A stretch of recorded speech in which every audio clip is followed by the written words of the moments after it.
I'm Lorraine, your host, on behalf of the GodCast ministry team and the Meadowbridge Seventh-day Adventist Church. Welcome, and thank you for joining us on this episode of GodCast, How to Life with God. In our last episode, we began a conversation about forgiveness. Our friends shared what forgiveness has meant to them, what it has required of them, but also what it has given them. It was a difficult conversation at times because it brought up past hurts, but it was an exciting conversation at other times because it also brought up present healings. Today, we will continue that conversation, learning more about what forgiveness looks like, what process you can use to start moving to your own place of forgiveness, and how you can live with a mindset to extend grace and forgiveness to others. So let's pick up where we left off with Jake, Aaron, Renee, Danny, and Alex. So I like how you ended that because you were saying that, she's one of your greatest challenges. And even with my experience as well, my greatest challenge to me, which is what I shared, has been one of the greatest blessings for me. Yeah.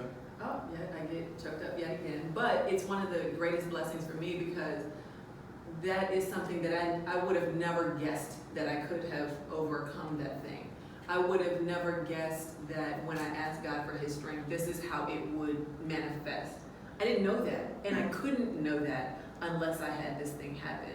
So like when we're talking about thanking God for our trials and our tribulation, I really am so grateful for that, because there are some times where I'm like, I know the devil is trying to get me, and I end up laughing and kind of pointing my finger saying, "Ooh, you almost got me." But I appreciate the fact that you tested me, because now you're helping me to see, where Renee is, or where Renee stands, or where Renee needs a little bit more work, right? So I'm grateful, for the situation that I shared. And, hopefully you can see, the blessing that comes from the challenge, that you face as well. Absolutely, I think, but that's completely how we're not sold forgiveness. We are sold forgiveness by, Jesus forgave you, you're going to heaven now, right? It's too systematic. Life isn't that way. It's not like you do this first and then you go. Life is embodying what God feels, in a sense. And it doesn't feel nice to go through that so that life could come out of it. And essentially that's forgiveness. It's a bad situation sometimes, and it's grueling to your body, to your memory, all of that. But essentially it's forming you. Yeah. And that is faith, when it's embodied. That's one of those things where, we kind of learn about how Satan wants to attack us, but he has to get permission first. You know what I mean? And God grants permission because God is just like, that's my child. Renee's got that. You go ahead on and try that. And at the end, you will see that Renee is going to choose me. So I can kind of, again, look back at that thing, and I can kind of smile at it saying, Lord, thank you for trusting me. You didn't have to test me quite so hard. But thank you. Thank you for it. I think that's why you said earlier that forgiveness is really a divine thing. Because in and of ourselves, that doesn't happen. True forgiveness, where you can call it a blessing, where you can interact with that person like it's gone, where the deepness, the depth of that hurt, it's restored. That doesn't happen through humanity, and I know, just I've experienced myself where you literally, I look at this person and I don't think about that thing at all. I don't know if anybody, who's seen the Church Hurt episode where I shared, like I was just with that person when I went home.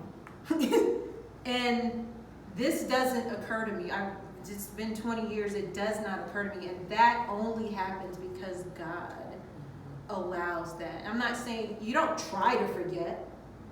You just do, because your life goes and the hurt you've moved away from that, but you also have to be intentional about that, because I think there have been times when I couldn't. It was like, it was so confusing. You know, I think that when you said that, it just reminded me of it. It was so confusing that this thing happened, that you're trying to get understanding. When you said some people are just do wicked things, there is no reason for it except for it.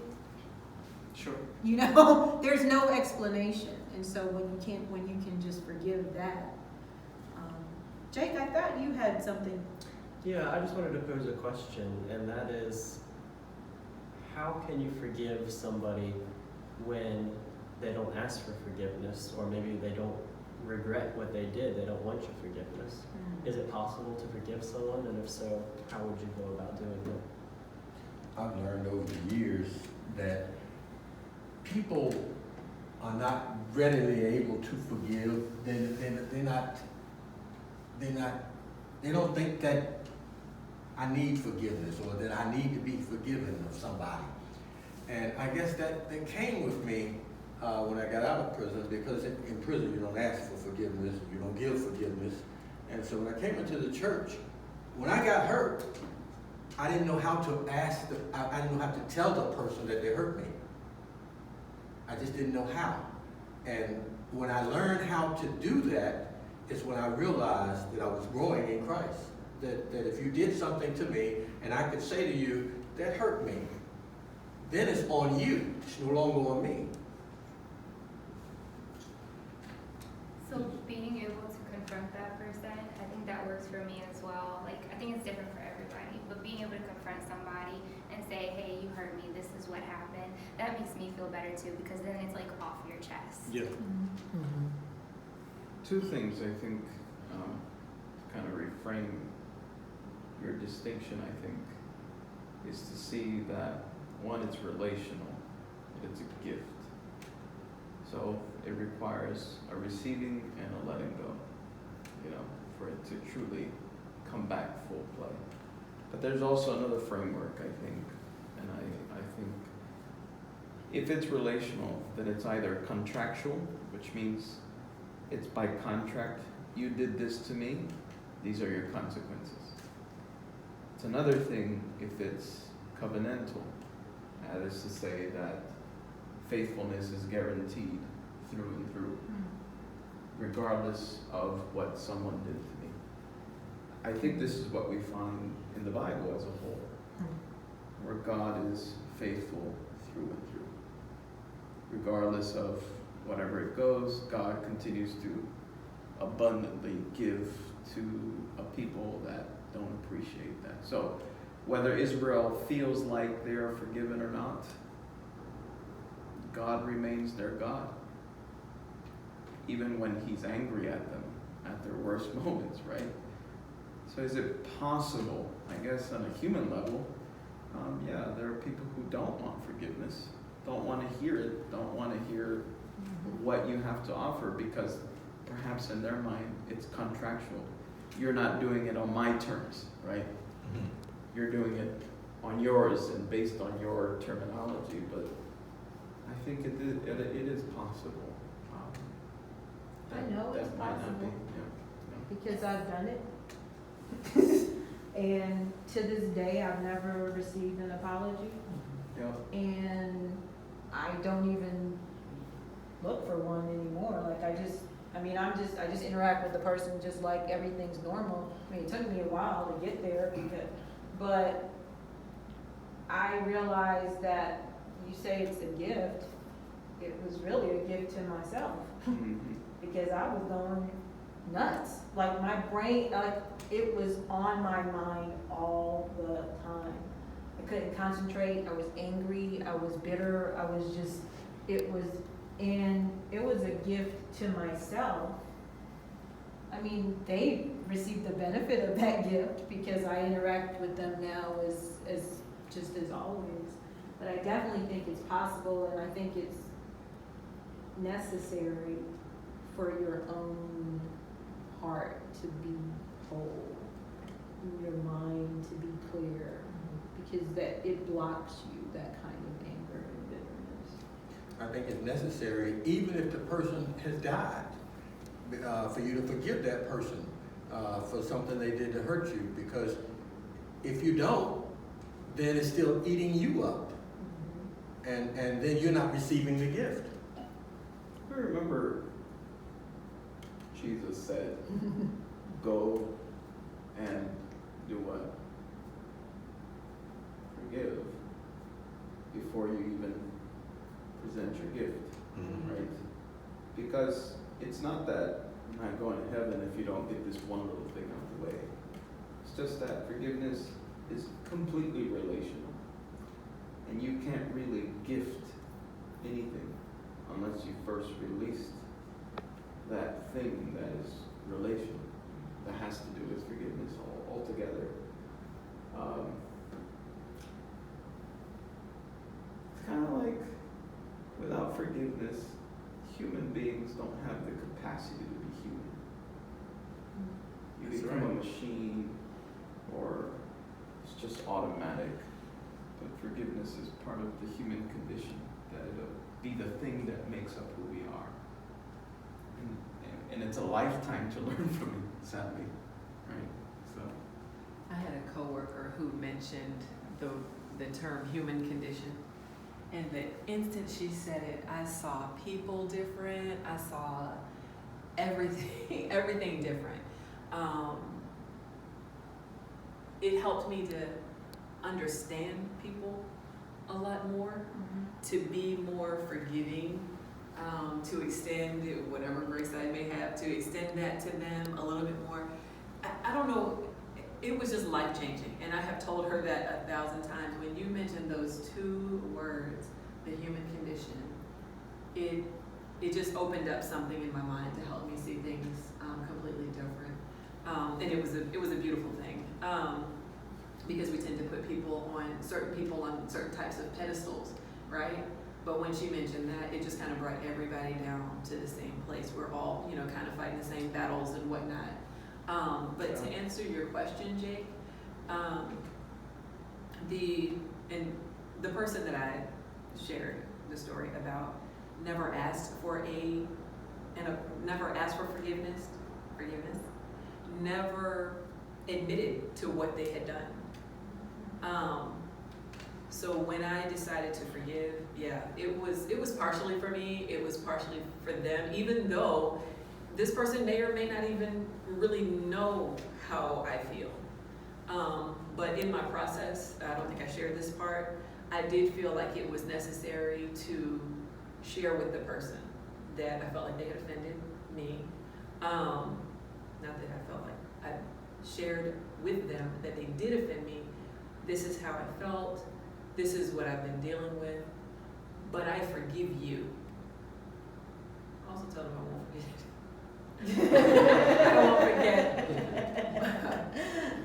But at that moment, my purpose was, I can't go through all of the, to me it seems a little bit unfair to go through all that and not share that with the person and allow them the opportunity to say or do whatever they wanted to do. So I shared it, and they chose not to apologize. They chose not to admit it, and I had to come to terms with that. It's okay. My forgiveness is going to come anyway. I am releasing you from whatever that was, that I was putting on you, and I'm asking God to release me from everything that was attached to that too. So I do feel like if you know that you have offended, I do feel like forgiveness is required, and I don't know if it's just me, but God says, forgive lest you be forgiven, or help me out if I'm misquoting. So that you will be forgiven. Yeah, so you can be forgiven. And so with me knowing that, and then with me also going through my life, and I know that I have offended you, I have to go and say, I'm aware that I offended you, and I'm going to ask you for your forgiveness. Whether you give it to me or not, that's a whole nother story. But on my end, I have to do the right thing. And if someone offends me at the right time, sure, I will say something and try to kind of let that go and free somebody from whatever that is as well. I like that you brought up the thing about the human condition, because I think that's just so important for us to think about. everybody is gonna disappoint you or is gonna hurt you in some way, whether it's intentional or unintentional, and you're gonna do the same thing to other people. It's just gonna happen. So if you have that forgiveness available to be able to give that out and to accept it, I think it's just so much a better way to live. You're not holding on to things. And obviously there's things that take a lot more time to be able to overcome those things. But just realizing that no one's perfect. Everybody is human, and they're gonna do those things. That sometimes we fall victim to people's weakness and not their wickedness. You know what I mean? And to me, that was extremely powerful also in just helping me to kind of wrap my mind around what was going on. Yeah. And see this, and see this, there are people on the street that don't see prisoners in the human condition. But on the other side, there are people in prison that don't see each other as human. And that's why a lot of them, you do something wrong, you get shamed. And it may take you out. But, and you don't want to be seen as being weak. And so that's why it was hard for me to understand forgiveness and to even accept forgiveness until I accepted Jesus totally. Because when I first came out and joined the church, I thought I accepted Jesus, but I was still the same me. Well, I think that's a great point about falling to people's weakness and not their wickedness. Because I think a lot of times, there are times when we have like real things that people do and they do them intentionally and you know. But there are other times when we are hurt by things that are because of what's inside us, what our own triggers are, what our own experiences are, and not because someone intended to hurt us. But whatever they did stirred up something else in us, either our shame or insecurity or whatever it is. And so we jump on that train and we think, they hurt me. But really, they didn't hurt you. What hurt you was whatever happened and what you've suppressed and maybe not healed from or let go of or dealt with in yourself. And so, and I think that happens more often than not when we talk about church hurt. Some things we know are real and people really do intentional hurtful things. But sometimes we're dealing with our own stuff and they're dealing with their stuff and our stuff collides and we say, they hurt me. Why did they, and they're an elder and they're a pastor and they're this and how could they, but really there are people that are weak, they're dealing with their things and it just collided with yours and you haven't dealt with your stuff and so it triggers that. This is very true. One of the things I think that resonates here is about power language as it relates to the Bible in relation to the community. Words like grace, words like sin, words like evil one, and so forth. These are all powers that we don't necessarily have control of. They, in a sense, reign through us. And I think sometimes we use our personalities as a way to avoid those powers that work in strong ways within us. And part of being a Christian, or at least that worldview where the cross matters the most, is to realize that our power is not on competition with one another. And I think this is the biggest issue when it comes to relationships, going back to that gift giving. You know, gift means grace. Amen. And so you are not in competition with one another. When it comes to forgiveness, sadly, sometimes we are in competition to see who wins out, who forgives first, and if he does it, she does it first, then I'll come and do it. That's right. You know, but I think that if we're looking at it through Christ, it makes us be the first initiators. And that makes the difference. That is the power. That is the weakness point. We can boast about the weakness, which is the flip side of Right. relational components. And that changes a different ethic on how we approach forgiveness on a big level that I think makes us distinct in that sense. So you were just kind of talking about how it changes how we approach forgiveness when we look at it differently. It's not competition and something that we should be initiating. So how should we approach forgiveness? So I would try to start every day where I'm already ready to forgive people. I've already had that deep hurt, and I kind of feel like after that point I couldn't really be bothered by anything else. You know, people might hurt me, but it'll never be as bad as that hurt. Mm-hmm. And so I'm kind of already ready to forgive people for things that they may do against me. Does that impede you sometimes from truly, I guess, experiencing the hurt that people might? Absolutely not. I still feel the hurt, and I think even sometimes maybe I'll forgive them that day and we'll still be able to go on with the relationship, and then something might happen or they might say something that would trigger back to that, and then I kind of have to forgive all over again. But I just try not to hold that grudge. I try not to hold it in the negativity. I try to stay positive about it and move forward. I don't want to dwell in that space. I feel like it brings me down, it can stress me out, and then I'll feel the outcome of that, and I'd rather not go through life that way. And There. sometimes I think about the bitterness that I had to go through for 2 years in order to learn what forgiveness was. And so now, I'm to the point now, I'm like you. I wake up every morning and say, Lord, help me to be ready to forgive whoever comes my way and tries to hurt me, or unintentionally or intentionally. Lorraine, you mentioned something about how sometimes our own attitudes and our own perceptions of how other people treat us can have a really big impact on how we react to that particular situation. And I know I've had times in church even when I'm not having a good week, or I feel like I'm being hit with a lot of stuff at one time, and it's just all of these people have these little complaints or these little nagging things that they're pulling out, and it just frustrates me, and I just want to explode and yell at everybody, all these people that are complaining and doing these things. But then I have to step back and ask myself, what was their intention behind that?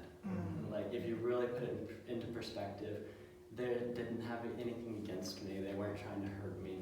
They had legitimate concerns or just something that they mentioned in passing, and it's my own attitude and my own stress level that has just blown that little thing out of proportion.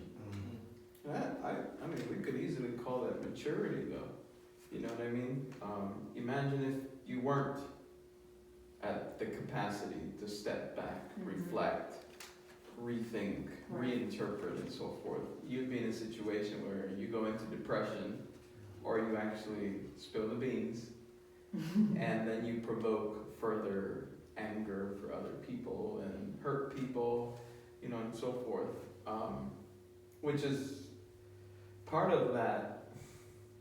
Attitudes don't come from everyday life, right? It's just some of us seem to be a bit more formed because of experiences that allow us to respond particular times with good responses, because you can reciprocate that issue. And I think maturity is a really major point in not just being a grown-up or whatever, but spiritual maturity. Because, I believe we've all probably met people, I certainly know one, who it seems like they're never happy with anybody. The relationships last for just a short period of time, and then something happens, and then they're angry at that person, and then it's to the next person, and everyone's left kind of confused about what did I do? What did I say? And that's kind of those times when you're like, at some point, you need to look at yourself. Because when we get to the place where we don't forgive one person, we get to the place where we don't forgive any people. Snowballs. Because that becomes the attitude of your life.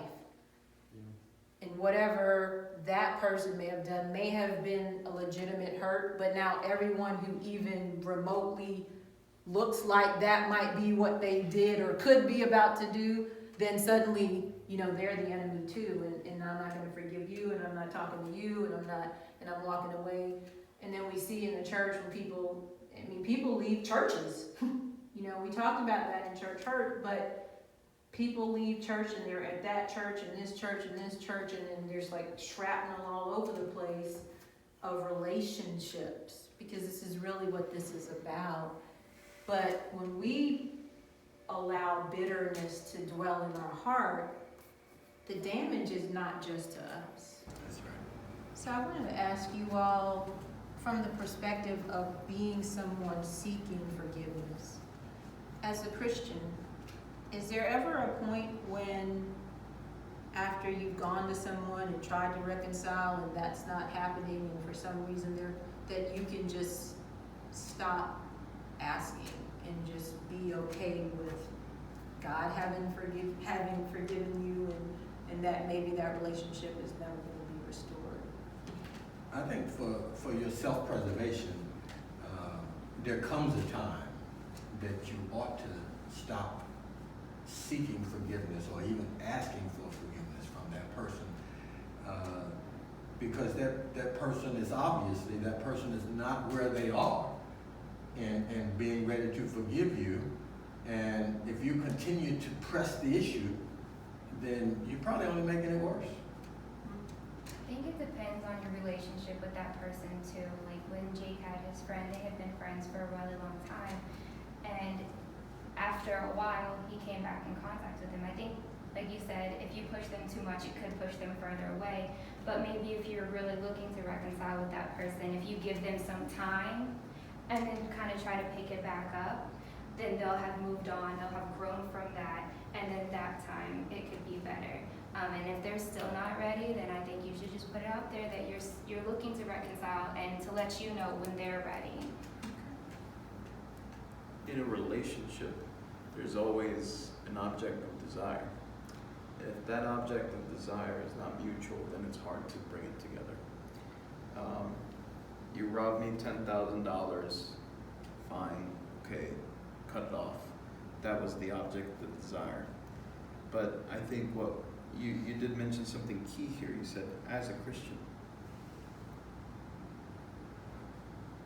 in a relationship, in the Christian context, is that you need to eliminate the object of desire in order to provide life. So, if that means you're consuming or getting rid of the thing, of that object of desire, then get rid of it in order to provide life. How do I consume something I don't want in order to give life? I don't want to forgive, but I will forgive to give life. That's, I think, the Christian context. Taking what you don't want, but giving it to give life at the end of it. My quick answer to your question is that if you, excuse me, if you're coming from an absolute authentic place the first time, my thought is that you don't necessarily have to do it again. You're going, you're, expressing yourself to this person, letting them know that you recognize that you've done wrong, or you've done something that you believe, that they are offended by, or you're acknowledging the fact that they have shared that with you already. You're aware of that. After you have informed them and let them know, I'm feeling like you don't need to do that again. My thought out answer is that it depends on the situation. If I feel compelled to come again. You know, Lorraine, you are a good friend of mine. If something were to transpire between us and I don't feel that you have forgiven, or maybe you even said you didn't, that would bother me. So yes, I would come again. You know, I would maybe kind of extend, you know, myself to you again. But even throughout that process, I'm still going to exhibit, you know, my, can I say repentance? You know what I mean? I'm gonna exhibit changed behavior. Okay. Whatever that was that I did to offend you, I'm going to be different, to let you know that my apology to you is sincere. My desire for your forgiveness is sincere. It's not just words that I'm putting out there for you. I'm also letting you see that in the way that I carry myself around you. I love you, and I want you to know that, you know, so that when you are ready, you know what I mean? Yeah. I guess at that point, you just have to give the person the time and the space to be able to deal with that themselves and come to those answers. And if you have God in the center of it, then it's between you and God, and He'll work it out. So thank you all for joining me in this discussion. There are people who are watching us even now who have experienced tremendous hurt, and it's caused them to walk away from God, or walk away from the church, walk away from relationships. And I would like for you to share with them, how can they forgive and restore those relationships, but more importantly, restore life with God? Because it's hard to have life with God when you're carrying bitterness. One of the things that helps me in the process of healing is to remember that I'm not alone.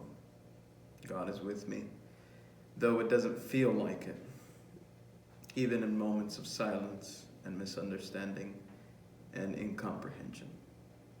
Secondly, is to realize and fully come to become aware of where I am in my own journey, where I am, how I view myself, to be self-aware of the things that trigger my pain. How do I talk to other people about that pain? Not keeping it to myself, being honest about it, even when it hurts, and be able to express that to those who I trust, and to be able to be heard, and to come back with how to deal with particular situations. These are moments of vulnerability. They hurt, and they do get to the core of who I am. But without being self-aware of what I am and where I am, it would be a lot harder to forgive. So know where you are, where forgiveness will be a lot more easier to do.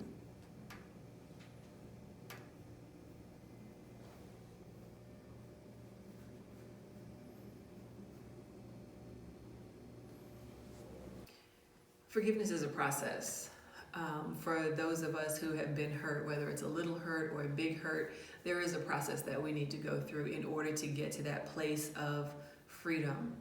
And I believe that freedom and forgiveness are very closely related, because when you take the time to forgive someone else, whether it be in the church, out of the church, or even to forgive yourself, you are freeing yourself from all of the baggage that comes from unforgiveness, the depression, the anxiety, and all of the weight that just comes with that. So I encourage you, if you have been hurt, you're aware of it, that you acknowledge it within yourself and take the time to talk to God and ask Him to help you figure out how to address it. How do you approach someone who has hurt you? How do you approach someone that you know that you've offended and ask for forgiveness?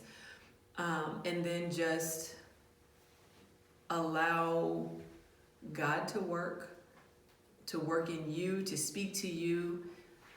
Allow yourself to listen and obey. Because there are going to be times where your directive will be something that may seem uncomfortable, something that you absolutely do not want to do. But at the end of the day, in order for you to get to that desired place of forgiveness, you got to put yourself out there. You got to humble yourself and do your part in that.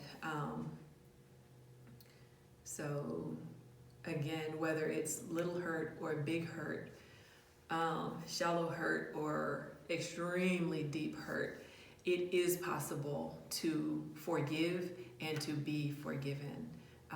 I know that from experience. You guys have heard a little bit about just one of the stories in my life, and that actually was the biggest one. And I'm saying, if I'm able to get over that, the enormity of what I shared with you all, that gives me or increases my trust and faith and belief that you too can overcome some of the challenges that you are having when it comes to forgiveness or just dealing with some of the hurts that you have experienced. So I do pray that you experience the freedom of forgiveness.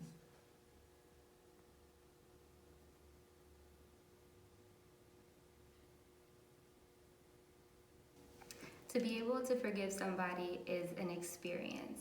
You're gonna have to experience all this pain before you can overcome it and forgive somebody. And in order to do that, it's like climbing a ladder. You have to take the first step. So my first step was praying. Once you get there, then you start to get to where you can confront that person. Or if you don't feel comfortable confronting that person, maybe you can write them a letter to tell them how you feel, just to get it off your chest and to get it out. Or you can tell a therapist or a friend, so that you're not holding it inside and bottling it up, because that's what's gonna make you bitter. And if you still don't feel better after that, it's gonna take time. It's gonna take spa trips and making yourself feel better and positivity and a whole jar of ice cream and your favorite TV shows. And then once you go over those experiences, you're gonna become a professional. Then you're gonna be able to wake up every morning and already be able to be ready to forgive people. That was my process and how I was able to start my days. Just praying to God and saying, God, today, everybody's already forgiven of all their transgressions against me, because it doesn't matter. We're only on this earth for a little while, and we don't want to hold that negativity on with us, and so we want to forgive everybody.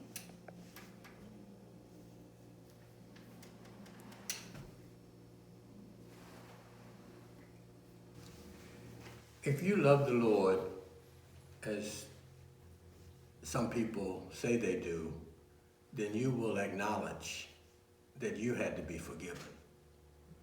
And in turn, you would be ready to forgive others that have hurt you. But if you don't love the Lord, it's going to be harder for you to forgive, because you see it as a weakness. You see it as a sign that you are capitulating to someone. But at the same time, God still loves you, and God has forgiven you for whatever you have done.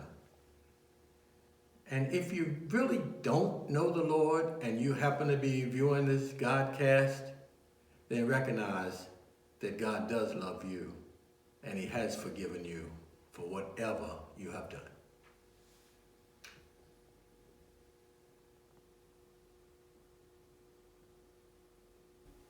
Forgiveness, it's a journey.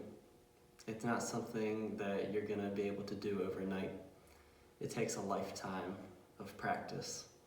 And even then, every single time that you try to forgive someone, you're going to have to reach down to find that strength that God gives you in order to forgive them.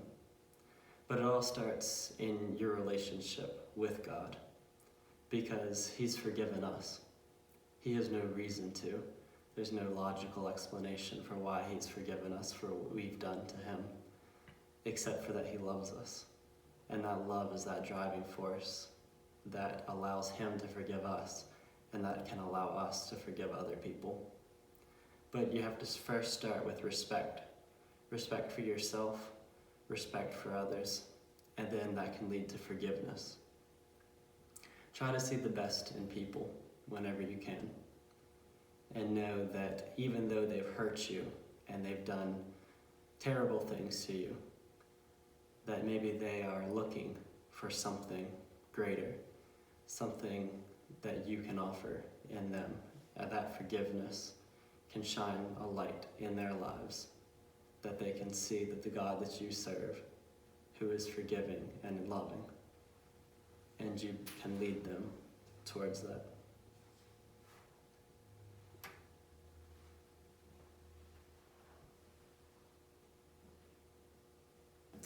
Thank you all so much for joining me. I really appreciate you taking your time and sharing your experiences with me as well as our audience. And thank you.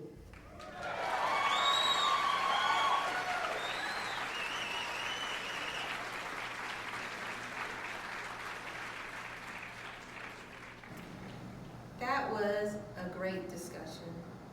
I am always humbled and grateful for the openness of our friends who join us and share painful and personal information so that others can be reached. As we close, I just want to share a few thoughts from God's Word. Ephesians 4 verse 32 says, "And be ye kind one to another, tender-hearted, forgiving one another, even as God for Christ's sake has forgiven you." God seeks from his children a heart that is kind and tender toward others. When we cultivate that heart, we will have an attitude of grace and forgiveness, and will be able to forgive as we are forgiven by God. Matthew 6:15, Jesus says, "But if you do not forgive men their trespasses, neither will your Father forgive your trespasses." As difficult as it may be, and I know that it can be, we must remember that the sins that we've committed against God are far greater and more continuous than any that have been committed against us. If we want and truly understand our need for God's forgiveness, we will be anxious to forgive others. Finally, in Matthew 18:21 and 22, Peter asked Jesus if 7 times was sufficient to offer forgiveness to someone who continues to wrong us. And Jesus gave a startling answer. And that answer is still relevant to us today in our relationships. Jesus said to him, "I do not say to you up to 7 times, but 70 times 7. 490 times? Is he kidding me?" In essence, Jesus was saying to Peter then and to us now, there is no point where you can stop forgiving. No wrong so wrong that you are excused from forgiving.